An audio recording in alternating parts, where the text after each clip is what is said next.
ચોકબજાર પોલીસની મોટી સફળતા 4 રાજ્યોમાં રૂપિયા 3.80 કરોડનું સાયબર ફ્રોડ આચરનાર રૂપિયા 5,000નો ઇનામી આરોપી ઝડપાયો। સુરત શહેરની ચોકબજાર પોલીસે સાયબર ક્રાઇમની દુનિયામાં એક મોટા માથાઓ પૈકીના એક એવા વોન્ટેડ આરોપીને ઝડપી પાડવામાં સફળતા મેળવી છે। મધ્યપ્રદેશની ભોપાલ પોલીસ દ્વારા જેની પર રૂપિયા 5,000નું ઇનામ જાહેર કરવામાં આવ્યું હતું, તેવા આંતરરાજ્ય સાયબર ફ્રોડના આરોપીને સુરત પોલીસે બાતમીના આધારે દબોચી લીધો છે।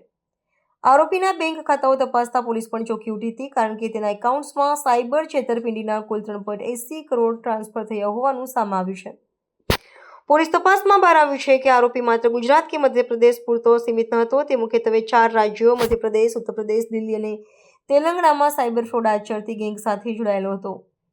અલગ અલગ રાજ્યોમાં નિર્દોષ લોકોને નિશાન બનાવીને લૂંટવામાં આવેલા નાણાં આરોપીના બેંક એકાઉન્ટ્સમાં જમા કરવામાં આવતા હતા। સાયબર ક્રાઇમની ભાષામાં આવા ખાતાઓને મ્યુલ એકાઉન્ટ્સ કહેવામાં આવે છે, જેનો ઉપયોગ ગેરકાયદેસર નાણાંની હેરાફેરી માટે થાય છે।